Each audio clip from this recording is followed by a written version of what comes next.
우리가 로마서 9장을 보게 되면 하나님의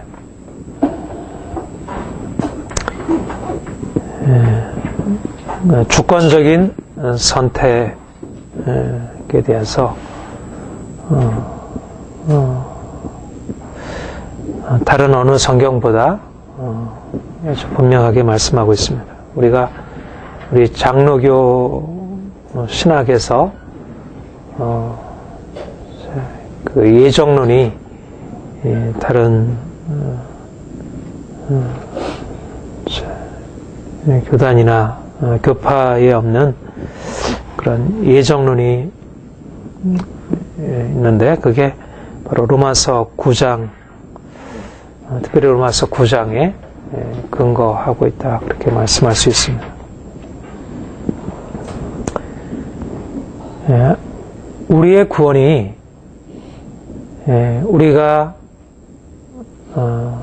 하나님을 믿기로 선택한 우리의 자유의지의 선택에서 비롯된 것이 아니고 전적으로 하나님의 영원한 작정, 그의 부르심으로부터 비롯되었다는 것. 구원이 하나님의 은혜이고 선물이라고 하는 사실은 이제 모든 기독교에서 함께 고백하고 있는 신앙이에요. 특별히 우리 개신교에서는 구원이 하나님의 은혜라는 사실을 무엇보다도 강조하는데, 그런데 구원이 은혜라는 것을 조금 더 강조해서 인간의 자유의지, 그 은혜로 부르신 부르심은 인간의 자유의지에 의한 어떤 협력이나 인간의 결정에 달려있지 않고 전적으로 하나님께서 정하신 정하심에 의해서 어떤 사람은 구원에 이르게 되고 어떤 사람은 구원에 이르지 못하게 된다는 것. 구원을 작정하시고 우리를 부르신 분이 주님이시고, 그가 우리를 그의 작정에 따라 부르셨을 때 그 부르심을 받은 사람은 반드시 그 부르심을 통해서 생명에 이르게 되고, 또 그 부르심을 받지 못한 사람은 아무리 자기가 원해도 이룰 수 없고 원할 수도 없고, 또 하나님께서 작정하시고 부르셨는데 우리가 자유의지로 그 부르심에 대해서 거절하고 우리가 그것을 이렇게 거부함으로써 그것이 우리의 결정에 따라서, 우리의 선택에 따라서 그게 좌우가 되지 않는다는 것. 보통 하나님께서 우리를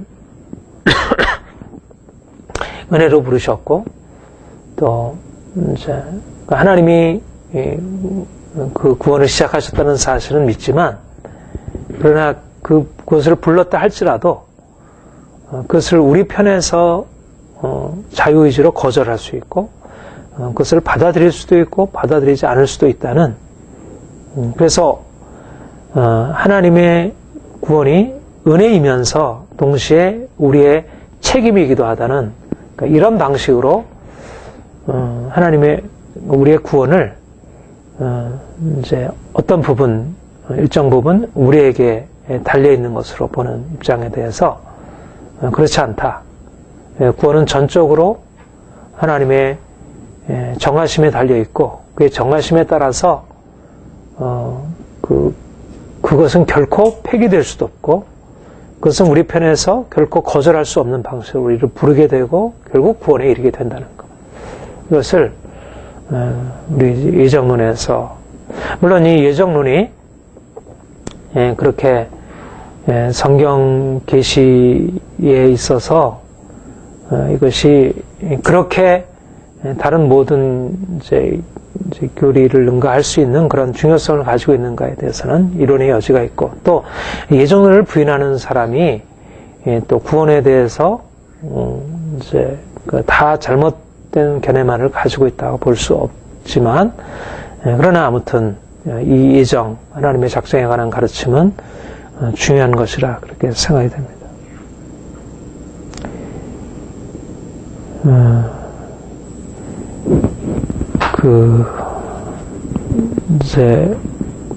리브가가 이삭으로 말미암아 이제 잉태를 하고서 태중에 있을 때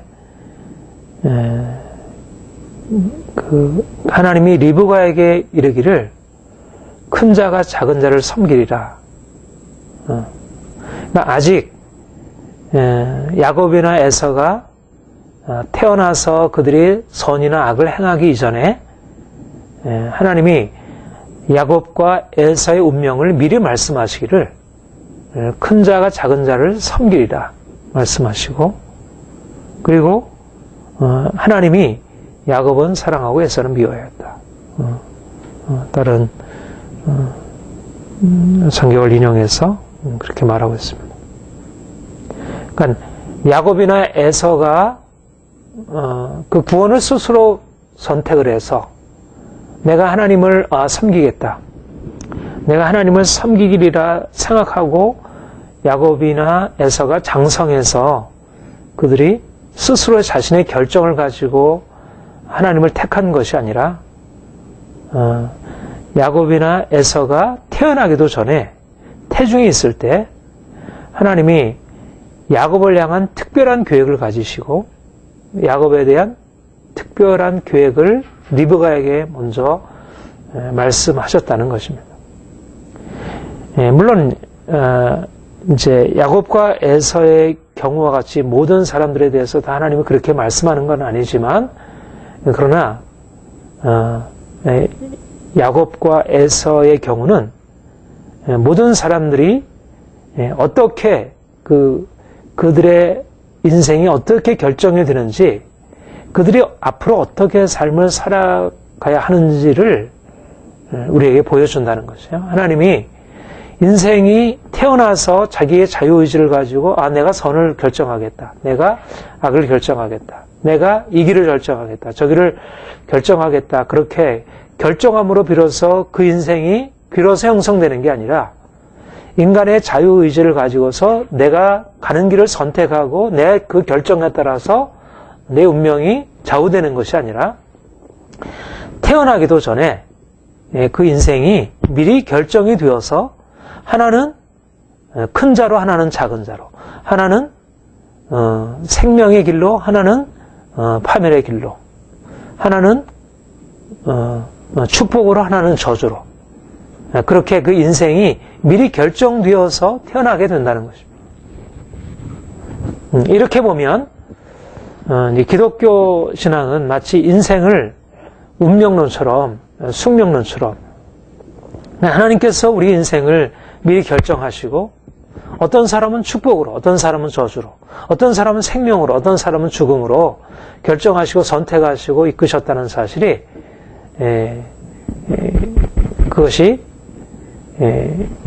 마치 인생에 있어서 우리가 가지고 있는 모든 자유의지, 선택, 결정을 그거를 다 폐기하고 인간이 마치 어떤 운명에 의해서 이렇게 지배되고 있고 조종되고 있는, 그래서 인간이 자신의 자유를 누릴 수 없는 그런 존재로서 그렇게 생각을 할 수 있고 또 그렇게 비판을 하기도 합니다. 하나님이 우리 인생을 태어나기 이전부터 우리 인생을 작정하셨고 예정해 놓으셨다고 하는 것은, 그러면 우리의 선택과 자유의지는 어떻게 되는가? 이렇게 해서 이런 로마서 9장은 특별히 오늘날 인생이 결국 자기에게 달려있다고 하는 오늘날 많은 사람들에 의해서 이 하나님이 인생의 길을 미리 결정해 놓으셨고 그 길을 벗어날 수 없다고 하는 이 생각은 굉장히 거침돌로 이렇게 받아들여지게 됩니다. 그러나 바로 이 신앙, 우리가 태어나기 이전부터 하나님이 우리의 길을 결정해 놓으셨고 우리가 그 결정 아래서 움직이고 있다는 우리의 자유로운 선택과 모든 의지 결정이 결국 하나님의 이미 이전의 결정을 따르고 있다는 것. 우리의 스스로의 결정이 하나님의 결정과 예정을 바꾸어서 우리가 그것을 넘어서서 갈 수 없고 우리는 하나님의 결정한 그 범위 안에서 움직이고 있다는 것. 이것이 우리가 하나님을 믿게 되면서 알게 되는 굉장히 중요한 사실이고 그리고 그 사실을 믿는 것에서부터 인생이 진정으로 바른 삶으로 온전한 의미에서 하나님이 우리 인생에 계획해 놓으신 그 온전한 길로 나아갈 수 있게 되는 것입니다. 사람들이 하나님이 이미 결정해 놓았지만 그 하나님의 이미 해 놓으신 주권적인 결정을 알지 못하고 인생이 자기 스스로에게 달려있다고 생각하고 자기의 힘으로 자기의 지혜로 자기 인생을 끌어가려고 하고 우리 인생을 이미 결정해 놓으신 그분의 주권 안에 자기를 내어드리지 못하므로 그래서 인생이 오히려 고통으로 파멸해로 나아가게 된다면 우리가 하나님이 우리의 인생을 이미 결정하시고 그가 이끄신다고 하는 사실로부터 우리가 우리 자신을 이해하게 되면서 우리 인생은 우리에게 달려있는 것이 아니구나.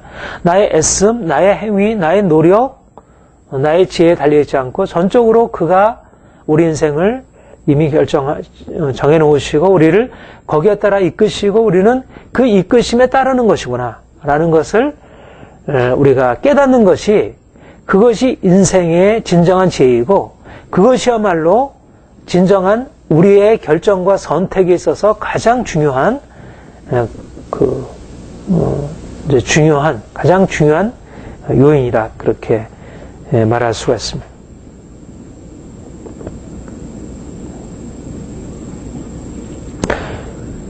여러분, 구원이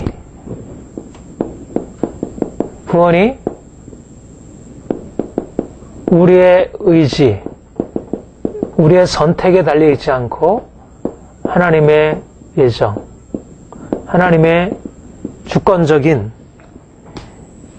그의 예정에 달려있다. 이것은 성경의 이 전체적인 교리에서 이거는 결코 부차적일 수가 없고 이건 너무 필연적인 결론이라 할 수가 있습니다. 왜 구원이 우리의 선택일 수 없고 오직 이것은 하나님의 선택이고 결정이고 그 하나님의 결정과 선택에 따라서 주어지느냐? 이것은 이렇게 설명을 할 수가 있어요. 구원이라는 것은 하나님과의 관계를 말하는 거죠. 하나님과의 관계에서 우리가 하나님을 알고 그분을 섬기고 우리가 그분의 뜻을 쫓아서 행하는 것. 구원이라는 것은 구약 이스라엘 백성들에게도 구원이란 그냥 고통에서 벗어나고 우리가 인생에 행복하게 되는 것. 이것은 우리의 결정에 달려 있다. 이렇게 해도 그럴 가능성도 있을 수가 있습니다. 그냥 우리의 행복이고 우리의 성공이라 이렇게. 그런데 구원이라는 개념의 가장 핵심적인 개념은 하나님과의 관계 안으로 들어가는 거죠. 하나님의 언약 백성이 되고 그분을 알고 그분이 우리를 아시고 우리가 그분을 알게 되는 거죠. 그런데 하나님은 우리가 인간이 하나님을 어떻게 알 수 있느냐는 거죠. 우리는 피조물이고 그분은 영원하신 창조주 하나님이셔요. 우리는 피조물일 뿐만 아니라 우리는 이미 죄로 인해서 우리의 눈이 더욱더 어두워져 있습니다. 피조물인 인간 안에 하나님에 대한 지식이 일정 부분 있지만 그러나 그것이 온전하게 하나님의 그 영광과 온전하심을 알 수 있는 그런 지식이 아니고 또 그 지식마저도 이미 죄로 인해서 어두워지고 이미 왜곡이 되어 있어요. 그런 인간이 스스로 자기가 결정하고 선택해서 내가 하나님과의 관계 안으로 들어가겠다. 그렇게 할 수는 없는 것이에요. 그러니까 우리는 피조물이고 죄인이기 때문에 하나님이 우리에게 그분 자신을 친히 나타내심으로 그분이 우리에게 그분 자신을 알리심으로 비로소 우리가 그분을 알게 되고 그분의 사랑을 깨닫게 되고 그분의 구원 안으로 들어가서 그분의 말씀을 듣고 그분의 말씀에 순종함으로 살아갈 수 있게 돼요.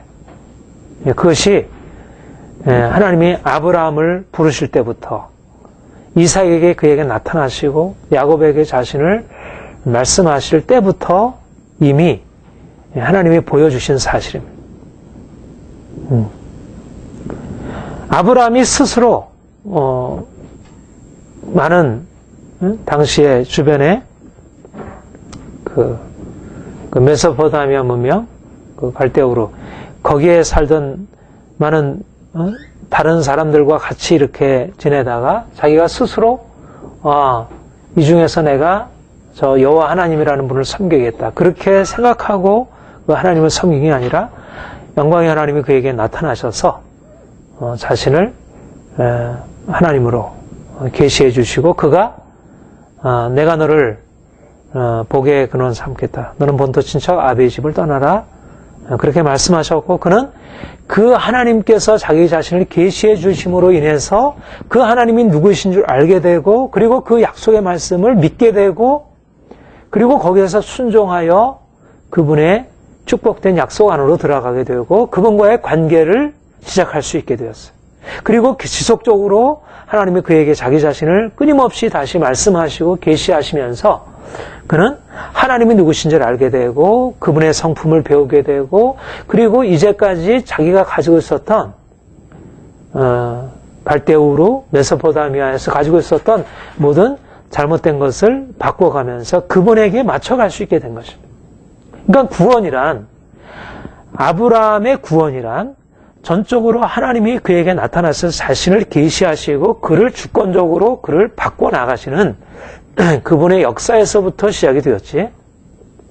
물론 아브라함이 그에게 믿음으로 응답하고 그가 순종하고 따라온 사실이 그를 하나님의 백성으로 하나님의 사람으로 그를 세운 것이지만 그러나 그 믿음의 응답도 그 순종도 하나님이 그에게 분명하게 자신을 계시하시고 그의 능력과 영광을 보여주지 않았다면 그는 그것을 알 수도 없고 그리로 따라갈 수도 없고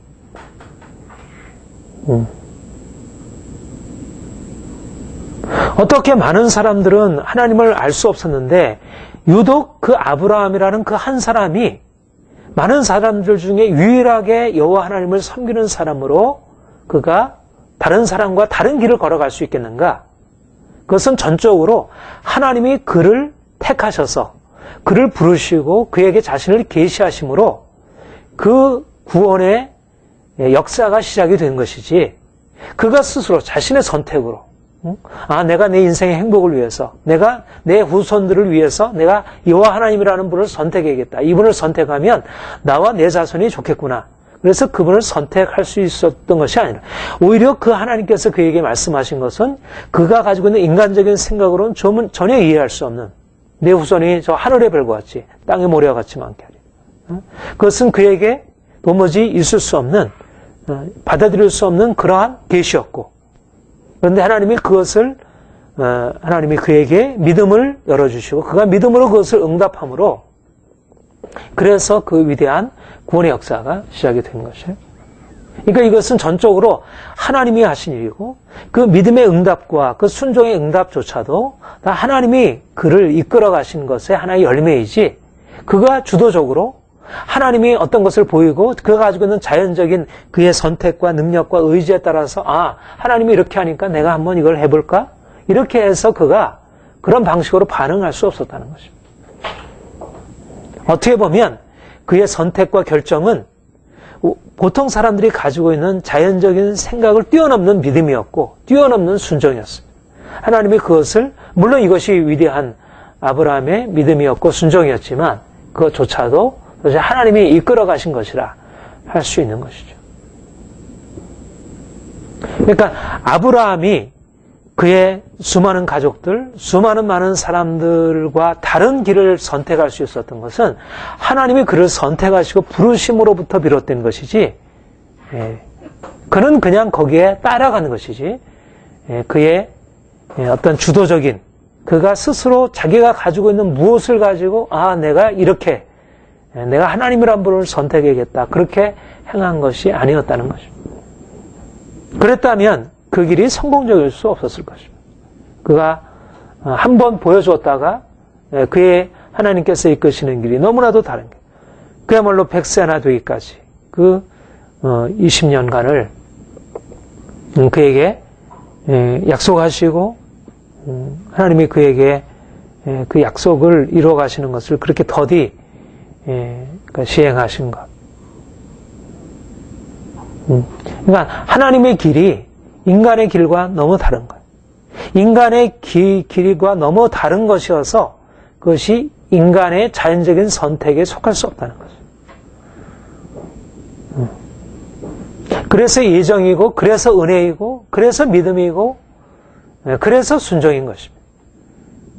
그것이 다른 행위들과 그래서 다르다는 것이죠.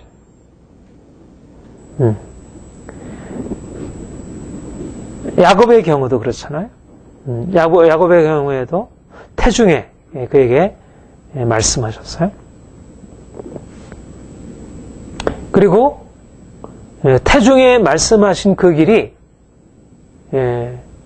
우리가 야곱의 일생을 보게 되면 이게, 야곱은 굉장히 아주 좀 이렇게 아주 그야말로 굉장히 인간적인, 아주 자연스러운 그런 아주 특별히 그렇게 종교적이지 않은 사람이에요. 그렇게 경건한 사람이 아니에요. 그렇게 거룩하고 그렇게 늘 주님을 추구하고 이런 사람이 아니에요. 그런데 어떻게 그 사람이 이스라엘의 그 하나님의 백성의 그 조상이 되어서 그로 말미암아 하나님의 백성이 나타나게 되었을까? 그게 인간적인 선택이었다면 그것이 그렇게 되어질 수가 없는 것이죠. 나는 에서는 잘 모르지만 에서가 훨씬 낫지 않을까 모르겠어요. 야곱의 스스로의 결정으로 되어진 일이 아니라는 것이죠. 그의 태어나기 이전부터 하나님의 작정하심과 그가 성장해서 그가 살아오는 삶의 모든 여정 가운데 되어지는 일들은 그가 내린 결정, 그의 선택, 물론 그가 내린 선택이고 결정이지만 그가 가지고 있는 자연적인 결정과 선택이 아닌, 하나님이 그 가운데서 그의 선택과 결정을, 그의 자유의지를 억압하고 누르진 않았어요. 그렇죠? 굉장히 자유로운 사람이었어요. 야곱은 아주 자유로운 사람이었어요. 그러나 그런 자유로운 결정, 그가 형을 속이고 또 도망가고 라반을 속이고 물론 라반이 더 속이기도 했지만, 그러면서 형을 만나고 하는 모든 이런 과정은 지극히 아주 평범한 우리 사람들이 겪어가는 삶의 과정과 굉장히 유사한 것이기도 하고, 극히 자기 스스로 그때그때마다 자기가 원하는 것을 선택한 굉장히 자연적인 선택을 행한 사람이었어요. 그러나 그가 하나님의 백성으로서, 위대한 하나님의 사람으로서 구원회로 그가 이끌려가던 과정은 그의 자유로운 선택으로 인한 것이 아니고, 그의 자유로운 선택에 개입하시는 하나님의 그 자유로운 선택을 오히려 통해서 전혀 정반대의 결과로 이끌어가시는 하나님의 주권적인 은혜와 결정이, 그것을 말하자면 그가 태초부터 또 태중에서 이미 하나님께서 저를 구원회로 작정해 놓으신 그 결정이 그 인생을 끌어갔던 것이지, 그 자유로운 결정마저도 하나님의 그 이미 이전에 결정되어진 것을 이뤄가시는 과정이었지, 그것이 자기의 결정이 결국 그 인생을 말해주지 않는다. 야곱의 개인적인 특성, 야곱의 어떤 선택, 야곱의 실수, 야곱의 어떤 지혜로운 선택, 그의 간교한 지혜들, 이런 것들이 그 인생을 말해주지 않는다는 거죠. 그 인생은 무엇이냐? 하나님이 그 인생을 택하셨고 그를 부르셨고 그 인생을 끌어가셨다는 것입니다. 그렇게 하나님이 선택하시고 결정하셨다는 사실이 그 야곱의 인생을 로봇으로 만든 것 아니고 그가 지극히 평범한, 어떻게 보면 지극히 너무 자연스러운 인간적인 그런 사람이었음에도 불구하고 그의 인생은 하나님의 주권적인 결정 아래에서 움직여진 인생이었다. 아브라함도 그러했고 야곱도 그러했다는 것입니다. 그래서 그가 하나님의 위대한 구원 안으로 들어간 것이죠. 그 인생이 구원의 과정이었다는 거죠.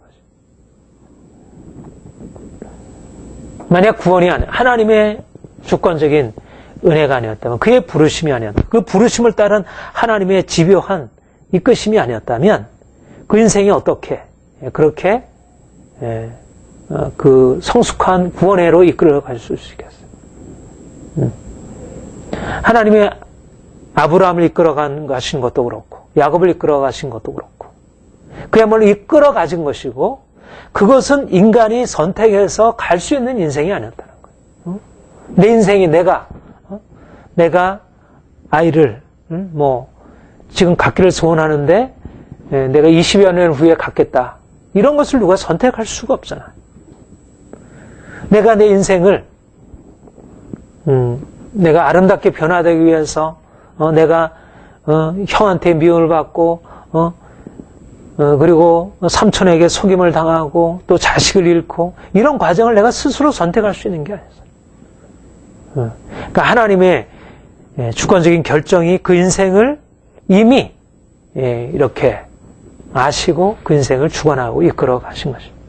어떻게 우리가 우리의 구원에 대해서 우리가 스스로 결정하면서 우리가 선한 것이라고 해서 우리가 그것을 선택해서 우리의 구원을 이뤄갈 수 있게, 시작도 할 수 없는 것이고 시작했다 할지라도 그것을 우리가 기속할 수가 없는 것이에요. 여기서 중요한 비밀이 있는데, 왜 우리의 선택이 아니냐면 구원은 우리가 생각하는 것보다 훨씬 높은 것이에요. 말하자면 아까 처음에 말씀드린 대로 구원이라는 것의 핵심은 하나님과의 만남인 것이에요. 하나님이 우리 인생 안에 들어오신 것이고 우리가 하나님께 맞춰가는 것이에요. 아브라함이 하나님의 인생 안에 개입하신 것이고, 단지 구원이라는 것이 자기가 원하는 인생의 만족을 주는 것이라면 그건 내가 선택하는 것이어도 충분히 가능하잖아요. 그렇다면 그것이 어떤 사람에게는 선택해서 주어지고 어떤 사람에게는 주어지지 않는다는 게 오히려 이상하게 여겨질 수 있어요. 구원이라는 인생이 원하는 것을 이루어가는 그런 것에 속해 있다면, 구원이 우리가 원하는 차원에 속해 있다면 그것을 굳이 하나님의 선택과 결정에 맡겨두지 아니하고 그것은 너에게 맡겨둔다, 이렇게 할 수 있을 수도 있겠습니다. 그러나 구원은 그런 게 아닌 것이에요.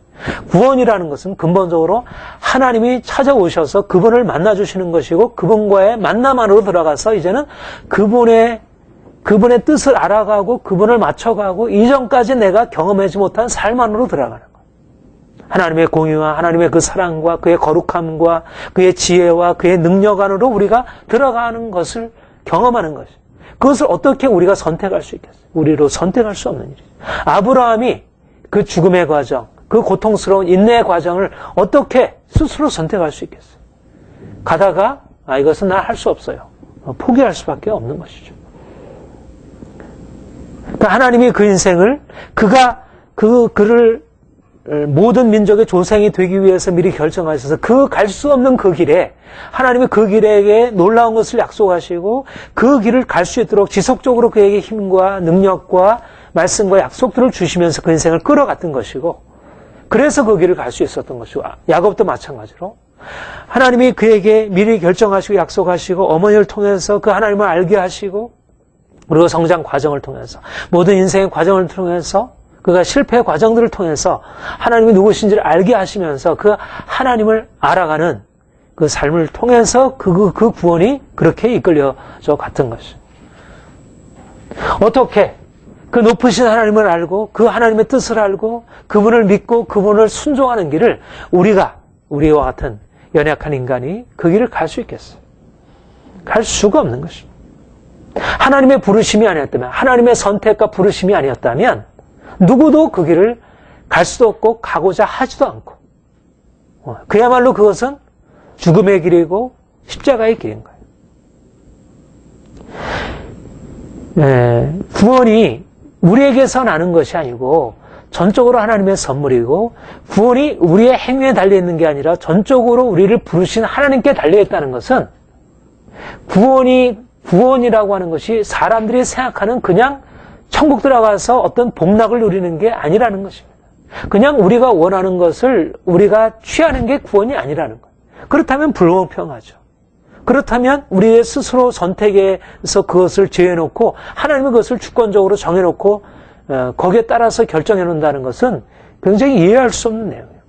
그런데 구원이 무엇인가를 알게 되면, 구원이 하나님을 만나서 아는 것이고, 말하자면 결국은 그분처럼 되는 것이라고 할 때, 구원은 전혀 우리에게서 날 수 있는 게 아니구나. 이것은 전적으로 하나님의 주권적인 결정과 부르심에 달려있는 거구나 하는 것이 너무나 분명한 거예요.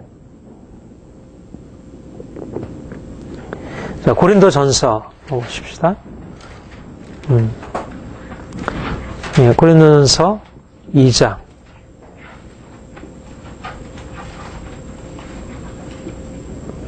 8절부터 10절 같이 읽겠습니다. 이지혜는 이 세대의 관원이 하나도 알지 못하였느냐.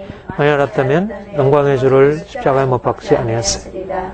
기록된 바 하나님이 자기를 사랑하는 자들을 위하여 예비하신 모든 것은 눈으로 보지 못하고 귀로 듣지 못하고 사람의 마음으로도 생각지 못하였다 한 것 같으니라. 하나님의 성령으로 이것을 우리에게 보이셨으니 성령은 하나님의 기쁜 것이라도 통달하시느니라. 네. 하나님의 구원. 하나님의 구원은 우리 편에서, 인간 편에서 생각할 때 스스로 결정하고 선택할 수 있는 게 아니라는 거예요. 하나님이 자기를 사랑하는 자를 위해서 예비하신 모든 것, 이 구원의 축복은 눈으로 보지 못하고 귀로 듣지 못하고 마음으로 생각지 못하였던 것 같으니라. 이것은 전혀 다른 차원에 있는 것입니다. 하늘의 차원에 있는 것입니다. 이것은 우리 편에서 이게 좋구나. 내가 이것을 선택하면 내 인생이 축복이 되겠구나. 내 인생이 행복해지겠구나. 내가 성공적으로 살아갈 수 있겠구나. 그렇게 해서 선택하는 것이 아니라는 것입니다. 그래서 아무나 이것은 선택할 수 있는 게 아니라는 거예요. 내게 달려있을 수가 없다는 거예요. 우리가 선택하는 선택의 근거가 뭡니까? 내가 보고 저거는 맛있어. 내가 저걸 취하려면 내가 이렇게 하려고 하면 저걸 취할 수 있겠어. 우리의 보고 듣고 이러저런 것을 종합해서 내린 판단을 가지고 우리가 선택하고 결정하는 거예요. 우리가 남편을 선택하고 아내를 선택하고 직장을 선택하고 학교를 선택하고 하는 모든 것들이 그런 우리의 경험에 따라서 우리가 선택을 해요. 그런데 하나님이 자기를 위하여, 자기를 사랑하는 자를 위해서 예비하신 모든 것, 그것은 눈으로 보지 못하고 귀로 듣지 못한 마음으로 생각지 못할 저 위에 있는 것들이에요. 그러니까 구원은 우리가 선택할 수 있는 게 아니라는 거예요. 그 자체는 이미 감추인 거예요. 그건 누구도 그것에 대해서 이것이 좋은 것이라 말할 수 있는 게 아니라, 그것을 하나님이 우리에게 보여주시기 전까지는 아무도 그것에 대해서 선택할 사람이 아무도 존재하지 않아요. 오직 하나님이 성령으로 이것을 우리에게 보여주셨어요. 하나님이 그것을 보여줄 사람을 택하시고 그들에게 눈을 열어서 보게 하시는 것입니다.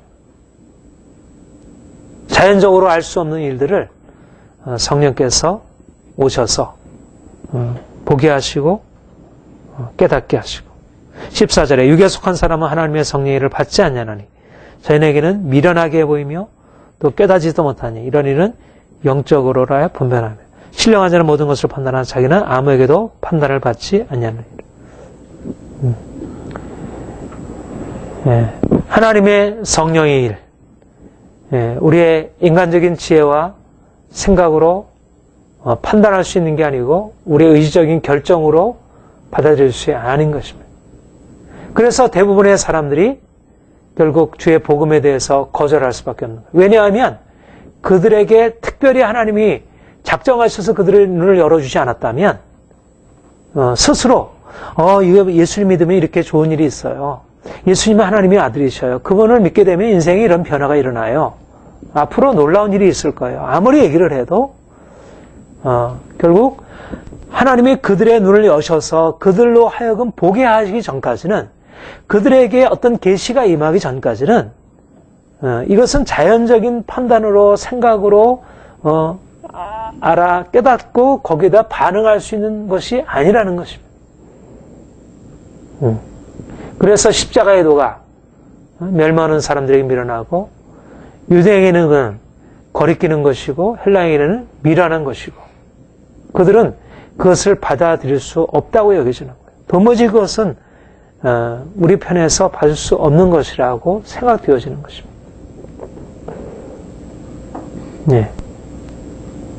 왜 하나님의 예정이고 우리의 자유의지가 아닌가? 왜 우리의 자유의지라는 것은 우리가 그냥 자유롭게 선택하자, 우리의 어떤 이성적인 판단에 따라서 우리가 결정하는 것이잖아요.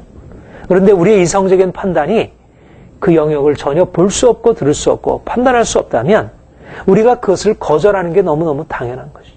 하나님이 특별히 거기에 대해서 볼 수 있고 판단할 수 있도록 그것이 좋다고 하는 것을 열어주기 전까지는 누구도, 우리가 태어날 때부터 우리가 가지고 있는 우리의 모든 인식 능력을 다 동원해도, 우리가 사랑하는 사람은 선택할 수 있고 좋은 음악은 선택할 수 있고 뭔가 우리의 인생에 대해서 여러 가지 것들은 선택할 수 있지만 우리의 구원은 선택할 수가 없는 거예요. 우리가 하나님의 나라의 그 영광은 우리가 선택할 수 있는 게 아닌 것이에요. 하나님의 백성이 되고 하나님을 알고 우리가 그분을 기뻐하고 그분을 섬기는 것은 우리 편에서의 결정에 전혀 달려있지 않다는 것입니다. 이것은 전적으로 하나님이 우리에게 오셔서 행하시는 그분의 역사에 철저하게 달려있고, 우리는 결국 그 은혜가 우리에게 임해서 우리가 비로소 우리의 눈이 열려가지고 예수를 고백하게 되었고, 우리 하나님의 아버지를 알게 되었고, 우리에게 주신 구원을 우리가 기뻐하게 되었고, 우리가 그것을 추구하면서 그리로 달려가게 되고, 우리가 믿게 되고, 우리가 순종하게 되고 된 것이지, 하나님이 우리에게 오셔서 행하신 일만큼 우리는 거기에 반응하면서 나갈 수 있게 된 것이지, 우리가 이것이 내가 가지고 있는 자연적인 나의 생각과 나의 경험에 근거해서 할 수 있는 게 아니라는 것입니다.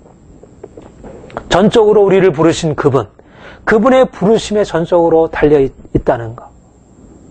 이것은 믿음이 없는 사람이 바라볼 때는 아예 그것을 영역을 생각하지도 않으니까, 하나님이 계신 것도 그의 구원을 전혀 알지 못하니까 이 구원의 교리가 전적으로 우리의 구원은 하나님께 달려있고 우리에게 달려있지 않다는 이 교리가 이해될 수도 없고 그것은 받아들일 수 없지만, 구원받은 자들에게는 이것이 너무 분명하고 너무 당연한 것일 수밖에 없는 거예요.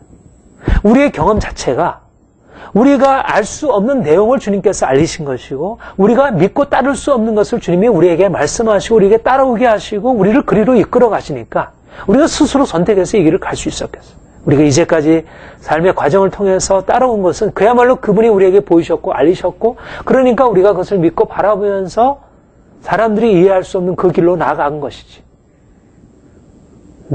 그리고 앞에서 말씀드린 대로 우리가 구원의 길로 들어가는 것이 그냥 영광만은 아니잖아요. 높은 천만은 아니잖아요. 이 높은 곳으로 나아가기 위해서 우리에게 요구되는 것은 십자가의 죽음의 과정들인데, 누가 이 길을, 인간이 어떻게 이 길을 스스로의 자유로운 선택을 가지고 내가 죽음을 통해서 영광에 이르겠다, 누가 그 길을 스스로 그렇게 선택할 수 있겠어요? 아무도. 에서에게 스스로 그 길을 내가 너에게 이런 일을 줄 테니까, 이런 내가 축복을 줄 테니까, 내가 너에게 큰 축복을 줄 테니까, 너에게 동생보다 큰 축복을 줄 테니까 너 한번 이 길을 가볼래? 그렇게 해서 에서가 야곱의 길을 선택할 수 있겠어요? 큰 자가 된다는 것은 그냥 큰 자가 되는 게 아니고, 그것은 다른 사람이 겪을 필요도 없고 겪을 수 없는 그런 고난의 과정, 죽음의 과정, 깨어짐의 과정을 통해서 그가 전혀 새로운 길로 들어가는 거죠. 하나님이 그분의 영광으로 그분과의 만남으로 이끄시기 위해서 지불해야 할 대가가 만만치 않은 거예요.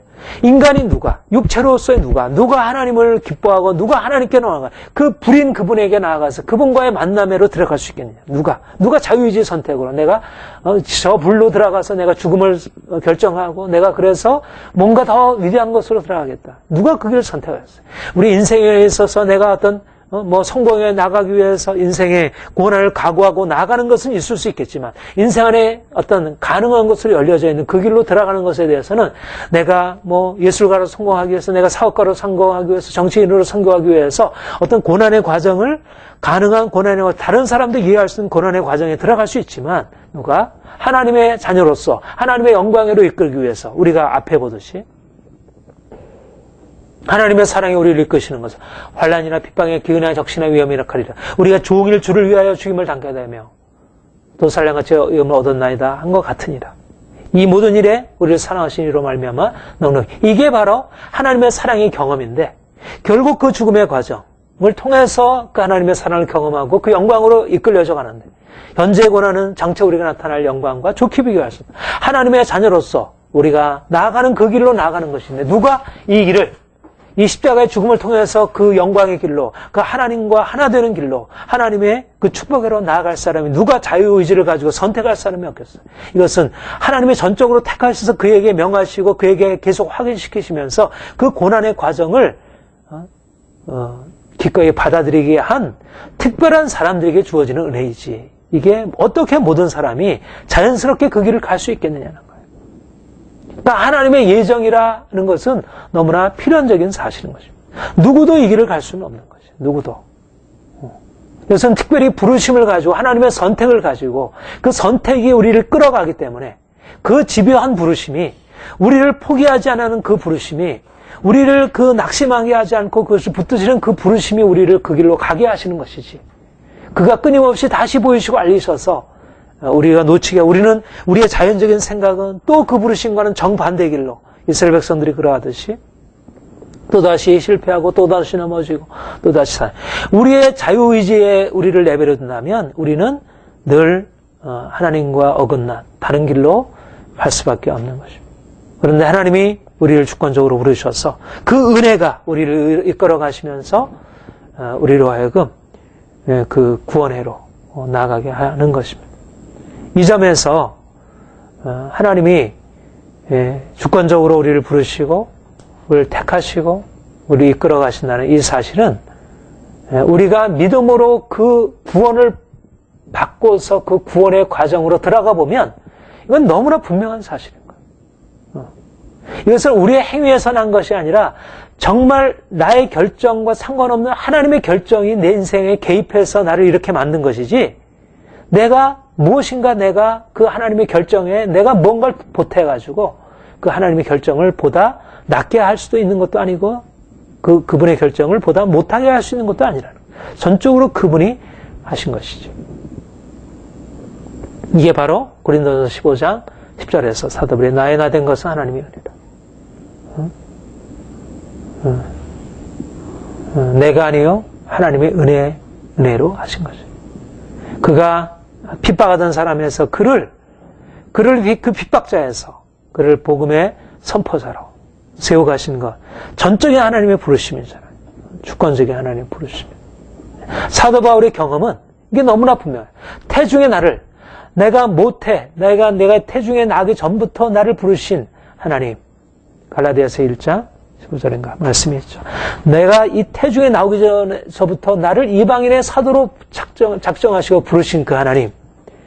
그는 그 사실들을 그가 계시를 통해서도 알게 되었지만 그 자신의 삶의 여정을 통하여 그가 주님을 만나서 나아가는 그 과정을 통해서 보면 이것은 내가 할 수 있는 게 아니었다는 거죠. 내 스스로의 의지와 결정으로 하는 게 아니라 하나님이 지속적으로 그 인생에 개입하시고 간섭하심으로 그 일이 이루어졌다는 사실을 그가 시인할 수밖에 없는 것이죠.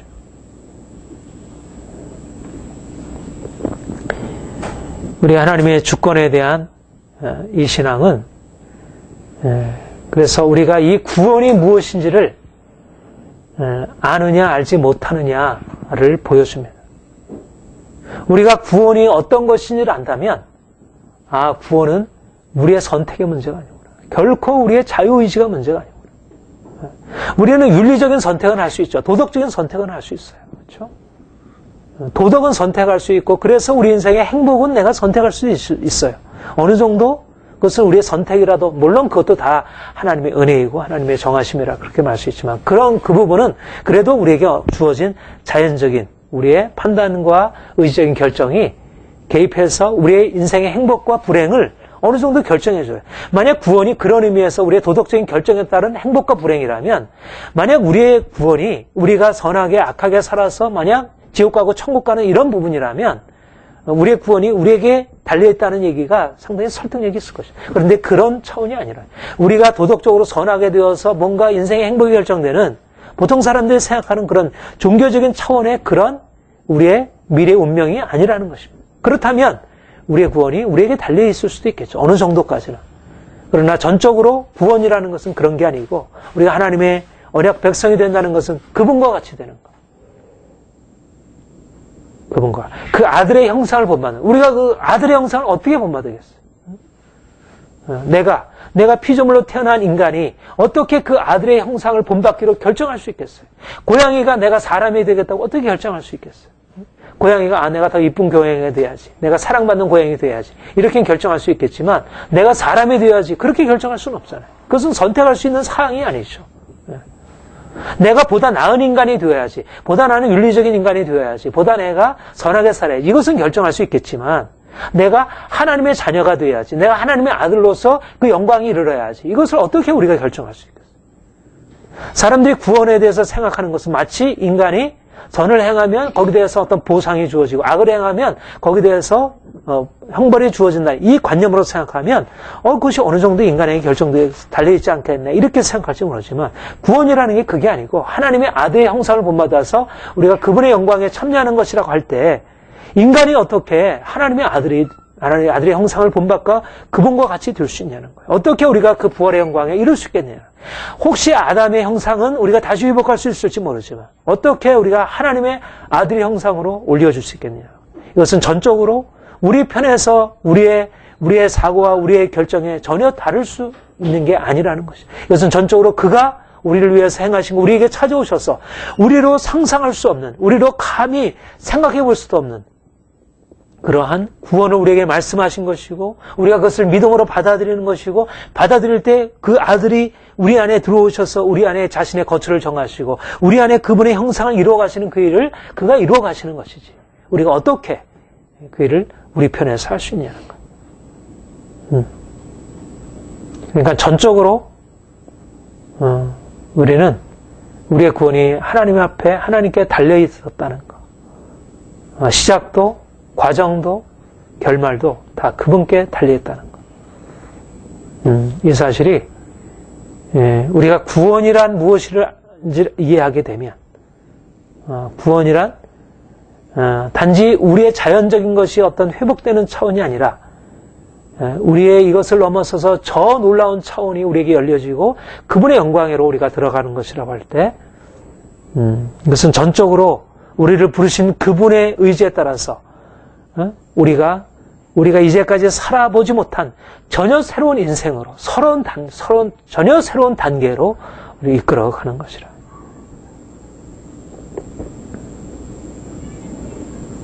누구는 믿고 누구는 믿지 않는가? 어떤 사람은 믿는데 어떤 사람은 믿지 않는가? 전적으로 하나님이 부르신 사람, 하나님이 계시하시고 열어주신 사람은 믿는 것이고, 그렇지 않은 사람은 믿을 수가 없는 것입니다. 아무리 양심적이고 도덕적이고 인간의 삶을 정말 선하고 인간답게 살려 할 수 있는 것은, 혹시 우리가 설득하고 노력해서 뭔가를 행하게 되면 사람들 안에 그런 마음이 싹 틀지 모르지만, 하나님이 계시고 예수 그리스도께서 하나님의 아들 되시고 그가 우리를 위해서 오셨고 그분을 믿을 때 우리가 영원한 생명을 얻게 되고 그와 함께 영원한 천국을 누리게 된다는 사실은 믿을 수도 없고, 그것은 그들의 삶에 받아들일 수 있는 게 아닌 것이. 그것은 전적으로 그가 우리에게 오셔서 하시는 일이죠. 그래서 오히려 세상의 지혜로운 자들은 예수 그리스도를 거절하고 은혜로 말미암아 눈이 열려진 사람들이 그리스도를 받아들이게 되고, 믿음과 불신앙은 전적으로 그분에게 달려있는 것입니다. 그래서 우리가 우리 자신에 대해서, 우리가 주님을 믿은 것에 대해서, 그리고 우리의 믿음의 모든 과정들에 대해서 우리는 내가 믿어서 구원받은 사실에 대해서 스스로 자랑할 것도 없고, 또 내가 믿음에 있어서 이러저러한 연약함과 문제가 있는 것에 대해서 스스로 낙심하거나 염려할 것도 없고, 우리의 구원, 우리의 구원의 시작, 우리의 구원의 과정, 우리의 모든 구원에 이르는 모든 결말에 이르는 과정이 전적으로 그분께 달려 있으니까, 이것이 우리로 하여금 얼마나 큰 자유를 줍니까? 자유라는 것은 뭐냐면 구원이 내게 달려있지 않고 그분께 달려있다는 사실이 자유를 주는 거예요. 사람들은 거꾸로 생각해서 내 인생이 내 뜻과 내 결정과 내 의지에 달려있다고 생각하는 것이 인생을 자유롭게 한다고 생각하고, 마치 내게 달려있지 않고 그분에게 달려있고 내 인생은 그분의 계획에 따라서 움직여진다는 것이 마치 인생을 부자유하게 된다고 하지만 사실 거꾸로, 오히려 내가 스스로 내 인생이 내게 달려있고 내 앞으로의 모든 인생의 과정이 내게 달려있다고 생각하면 내가 내 인생을 붙들고 씨름하고 얼마나 인생이 무거운 짐을 지고 살아가는 거죠. 그런데 내게 달려있지 않고 나를 부르신 그분께, 나를 태어나기 이전부터 나를 부르셔 하시고, 인생의 어느 시점에서 내게 찾아오셔서 나를 만나주시고 이제까지 나를 부르신 그분께 달려있다는 사실을 아는 것이 얼마나 큰 인생의 자유함입니까? 우리는 나를 부르신 그분 안에 속해 있고 그분이 내 인생을 주장하신다는 사실 때문에 내가 스스로 결정하지 않아도, 내가 스스로 애쓰지 않아도, 내가 구원을 이루려고 그렇게 애쓰고 노력하지 않아도 그분이 내게 주신 은혜를 힘입고 그분을 따라가면 되는 거예요. 내 인생의 모든 것은 결국 그분의 작정을 이루어 가시는 과정이니까, 그 작정을 이루어 가시는 과정 안에서 하나님이 내게 어떤 소원도 주시고 내게 결단도 하게 하시고 내 선택도 하게 하시고 씨름도 하게 하시고 노력도 하게 하시지만, 그러나 그 나의 결정과 나의 씨름과 나의 선택은 그 하나님의 보다 큰 작정과 그분의 계획, 그분의 이끄심, 섭리 안에서 이끌어가지는 하나의 작은 요소들에 불과하지 그것이 우리 인생을 주관하지 않는다는 거예요. 야곱의 선택과 결정이 야곱의 인생의 어떤 부분을 하나님의 작정을 이루어가는 데서 작은 요소가 되는 것이 사실이지만, 그러나 야곱의 결정이 하나님의 이끄심의 주 요인이 아니었듯이, 거기에 따라서 하나님의 행하심이 좌우되지 않았듯이, 그의 실수도 합력해서 선을 이루시는 하나님으로 인해서 그 인생이 아름답게 되었듯이, 마찬가지로 내가 만약 내 인생의 선한 결정, 나의 지혜로운 결정으로 내 인생이 만들어지는 것이라면 우리가 얼마나 매일매일 바른 선택, 바른 결정, 내게 보일 때 최선의 것으로, 그런데 내가 아무리 최선의 결정을 해도 최선의 결정이 결국 보다 큰 맥락 속에서 보면 최선의 결정이 아닌 거예요. 나는 이 최선의 결정이었다고 생각하는데 결국은 내 최선의 결정이 어리석은 결정이에요. 보다 시간이 지나고 나면 최선의 결정이 아니었던 것입니다. 내가 지금의 최선의 결정이 아니고 내가 시기를 놓쳤고 내가 보다 최선의 것을 놓치고 어리석은 선택을 한 것 같았는데 하나님께서 그 어리석은 선택을 통해서 오히려 큰일이 이루어 가시는 거예요. 이 얼마나 인생을 자유롭게 해요. 내 인생을 내게 달려있다고 생각하는 사람은 말하자면 자기를 둘러싼 맹목적인 운명과 우연의 사실들, 수많은 둘러싸이는 그 자신의 결정을 대적하고 그것을 깨뜨리는 것 앞에서 늘 두려워하고 전전긍긍해하고 또 후회하고 또 앞으로 선택에 대해서 또 후회하고 두려워해요. 그런데 우리의 의지적인 결정에 따라서 내 인생이 결정되는 게 아니라 하나님이 내 인생을 결정하시고 그가 주관하시고 내 소원도 사용하시지만 내가 소원하지 않아도 내가 그것을 그렇게 애쓰고 가지 않아도 그분이 내 인생을 끌어가신다는 사실을 생각할 때 우리가 얼마나 자유롭게 인생을 살아갈 수 있냐는 거예요. 하나님은 우리 인생을 억압하시는 분이에요. 그가 우리를 주권적으로 이끄신다는 말이 그것이 우리를 억압한다는 개념이 아니에요. 하나님이 우리 인생을 이미 결정해 놓으셨다는 사실이 우리의 자유의지를 억압하고 우리로 하여금 이것도 못하고 저것도 못하게 하고 그래서 우리 인생을 그렇게 코나라고 모르시고 우리가 원치 않는 것만 하게 하고 그런 분이 아닌 거예요. 물론 때때로 그렇기도 하지만 때때로 우리가 원하는 것을 막으시기도 하고 그러기도 하지만 그러나 그분은 때때로 우리의 의지를 사용하시고 우리의 결정을 사용하시고 우리로 하여금 앞으로 나가게 하시고 그런데 정말 인생이 지혜롭고 인생이 성공적일 수 있으려면 하나님이 내 인생을 주관하시는구나. 우리 그리스도인들이 지혜로운 것은 인생에 대해서 정말 지혜롭고 성공적일 수 있는 것은 내가 가지고 있는 자유의지를 포기하지 않은 것이고요. 내가 가지고 있는 자유의지를 사용하는 거예요. 야곱처럼 아브라함처럼 사용하는 것입니다. 그러나 그것이 내게 달려있지 않다는 사실을 기억하는 것입니다. 내가 이 일을 선택하고 저 일을 선택하지만 내가 선택한 이것 때문에 내가 성공적일 수 있는 게 아니고 내가 선택한 이것 때문에 내가 실패하는 게 아니라는 사실을 알면서 선택을 하는 거예요. 그러니까 나는 내 선택에 대해서 자유로운 것이에요. 오히려 모든 게 내게 책임이라면 얼마나 나는 그 책임에 대한 무거운 짐을 내가 지고 살아야겠어. 이것이 하나님의 주권 아래 살아가는 인생입니다. 우리가 전에는 내 스스로 내가 원하는 것을 선택하고 가장 지혜로운 것을 선택하고 그래서 보다 지혜로워지려고 하고 보다 좋은 것을 가지려고 하고 보다 나은 것을 하려고 하고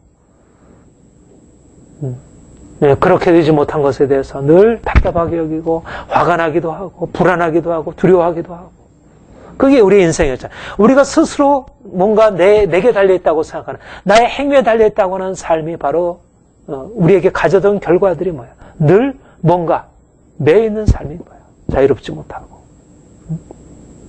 그야말로 둘러싼 운명의 그리스 비극처럼 뭔가 자유롭게 하게 하자면 둘러싼 비극적인 운명이 우리의 원하는 선한 선택들을 다 가로막아 버리고 그 사실 앞에 망연자실하고 고통스러워하고 운명에 대해서 자포자기하거나 그것에 대해서 분노하거나 어떻든 인생은 자유롭지 못한 것입니다. 우리는 결코 숙명에 따라 사는 존재도 아니고 우리의 자유의지를 가지고 무언가 우리의 원하는 것을 이뤄가기 위해서 그렇게 분투하는 존재도 아니에요. 우리는 하나님의 선하신 주권적인 부르심 안에서 살아가는 존재들이에요. 그의 부르심은 우리의 자유를 억압하지 않고 우리를 보다 자유롭게 하고 우리를 보다 나은 선택으로 인도하시고 그의 온전하심으로 이끌 것이에요. 그것은 쉬운 길은 아닙니다. 네, 그의 부르심은 우리로 하여금 정말 우리의 자유의지를 요구하셔요. 우리의 열정적인 의지를 요구하셔요. 우리가 강요되어서 할 수 있는 게 아닙니다. 그의 높은 부르심을 우리가 강요되어서 할 수 있는 게 아니에요. 우리가 보다 자유로워지지 않으면 우리가 사람들에게도 묶인 거, 이 사람들에게 이러저러한 우리의 욕심, 우리의 잘못된 어떤 죄악의 본성들로부터 우리가 자유롭게 되지 않으면 우리가 그분의 부르심으로 나갈 수 없어요. 그러니까 그분은 우리를 그분의 부르심으로 이끌기 위해서 더욱더 자유롭게 하시죠. 우리의 의지를 더욱더 자유롭게 해요. 잘못된 우리의 욕심으로부터 사람들의 편견으로부터 여러 가지 시대의 어떤 잘못된 흐름으로부터 우리를 자유롭게 하셔요. 그러니까 그가 우리를 주권적으로 부르신다는 것, 주권적으로 이끌어 가신다는 것은 우리를 억압한다는 게 아니고 우리를 그렇게 통제하신다는 개념이 아니고 우리가 가지고 있는 잘못된 우리의 자유의지의 결정들을 깨뜨리시고 우리를 온전한 그분의 의지 아래 복종하는 삶으로 나가게 하세요.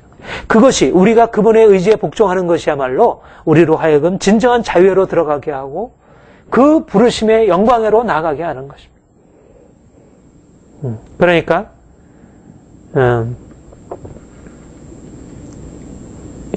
이 로마서 9장에 말씀하고 있는 그 자식들이 아직 나지도 아니하고 무슨 선이나 악을 행하지도 아니한 때 택하심을 따라다는 하나님의 행위로 하나님들 행위로 말미암자 오직 부르신 이에게로 말미암아 서게 하려 하셨다.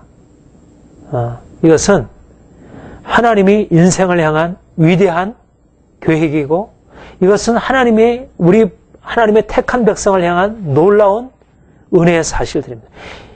우리가 바로 이 하나님, 우리에게 모든 것을 맡겨놓고 우리로 무거운 짐을 지고 가게 하는 그 하나님이 아니라 우리를 주권적인 부르심으로 이끌어 가신 그 하나님. 그 부르심이 우리에게 때때로 힘들기도 하고 그것이 우리에게 버겁기도 하고 우리가 그 부르심을 벗어버리고 우리의 마음대로 하고 싶은 그런 생각이 들 만큼 그런 것이기도 하지만 그러나 이것이야말로 우리를 그 영광으로 우리를 작정하시고 우리를 그 영광으로 이끌어 가신 그 하나님의 선하심, 그분의 지혜와 그분의 능력과 그분의 신실하심, 우리가 이것을 안다는 것 너무나 귀한 것입니다. 이것은 세상 어느 누구에게도 찾아볼 수 없는 특별한 하나님의 행하심이라 이렇게 할 수 있습니다. 바로 우리가 이 놀라운 부르심 안에 우리가 서는 것이고 이 안에 사는 것입니다. 우리가 이 부르심을 받았다는 것, 이 특별한 부르심으로 우리가 부름을 입었다는 것. 그래서 우리가 늘 주의 은혜에 감사하는 것입니다. 특별히 오늘날 이 시대 가운데서 너무너무 중요합니다. 오늘 너무나 많은 사람들이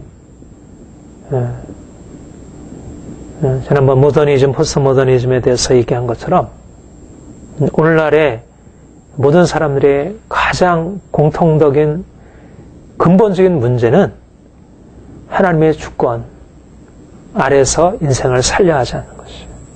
모더니즘부터 시작된 이 거역의 흐름이 문화를 전반적으로 덮고 있습니다. 인간의 권위는 어느 정도 그래도 인정되고 있고 그렇지만 하나님의 권위 아래서 우리가 그분의 주권적인 뜻 아래서 살고 있다는 사실에 대해서 인정하고 그것이야말로 인생의 궁극적인 행복이라는 사실을 사람들이 알지 못해요. 그러니까 우리는 말하자면 다른 인종인 것입니다. 다른 종족인 거예요. 이 세상 속에서 우리가 내 인생은 내게 달려있지 않다. 나를 부르신 그분에게 달려있다. 내 행함, 나의 지혜, 나의 성품, 나의 노력, 나의 인격, 나의 결정, 이것은 내게 그렇게 크게 중요하지 않다. 하나님이 나를 부르신 그 부르심이 중요하고 그분이 나에게 세워놓으신 계획이 중요하고 나는 그분의 부르심을 따르는 존재다. 근본적으로 다른 삶이잖아. 내 인생은 내가 결정하고 내가 선택하고 누구도 내 인생의 결정과 선택을 방해해서는 안 되고 이것이 민주주의의 자유의 개념이잖아요. 모든 사람은 자유라고 하는 인간의 고유한 권리를 가지고 태어났다. 그러나 사실 인간의 고유한 권리는 그 자유가 아닌 것입니다.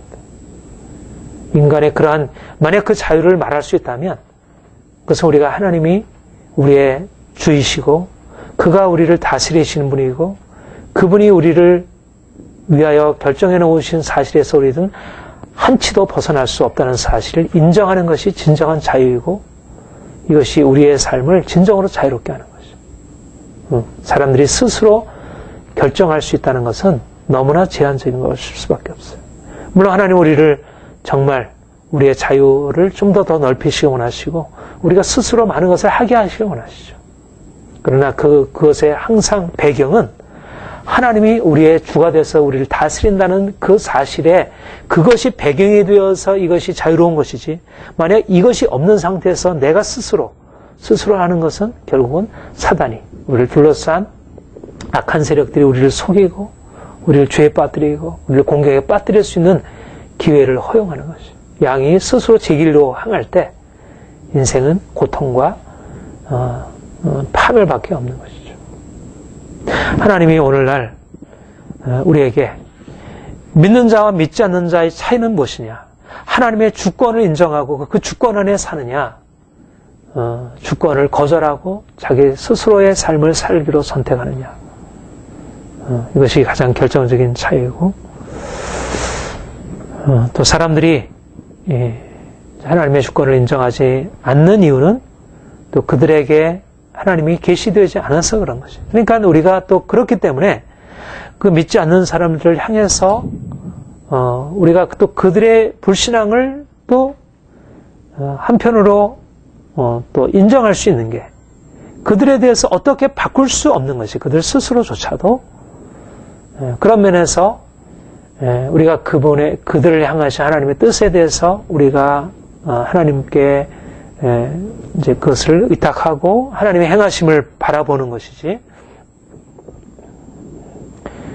우리는 우리 자신의 믿음, 우리 자신의 불신앙, 또 다른 사람의 믿음, 다른 사람의 불신앙에 대해서 넘어서 그 일을 주관하신 하나님을 전적으로 바라보고 그분이 모든 것을 행하심을 인정하고 행할 것입니다. 우리 함께 기도하겠습니다.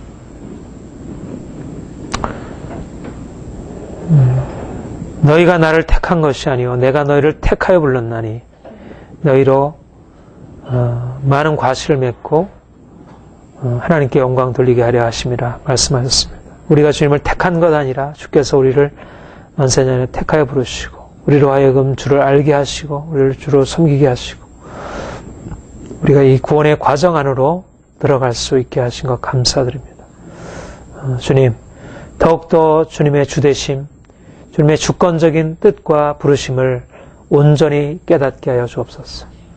하나님, 우리가 스스로 행하던 우리의 모든 삶을 이제 내려놓고 오직 주께서 우리의 삶을 주관하심을 알고 그 안에서 사는 삶이 진정한 행복이고 자유임을 깨닫게 하옵소서.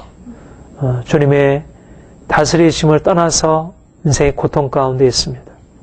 사람들은 자신의 자유가 아님을 깨닫지 못하고 하나님 안에서 복종하고 주의 주권을 믿고 신뢰하고 살아가는 삶을 이것이 얼마나 놀라운 것인지를 알지 못하고 헛된 세상의 삶 가운데 자신을 살아가고 있지만 하나님, 우리에게 주님께서 이 놀라운 하나님, 놀라운 주권의 하나님, 놀라운 능력의 하나님, 놀라운 구원의 하나님, 그 영광을 우리에게 알게 하시고 우리를 그리로 나게 하셨는데 우리가 더욱더 이 구원의 과정 안으로 더욱더 주의 주권을 의지하며 온전한 믿음으로 나아가서 정말 그 놀라운 은혜 안으로 더 깊이 들어갈 수 있게 하여 주옵소서.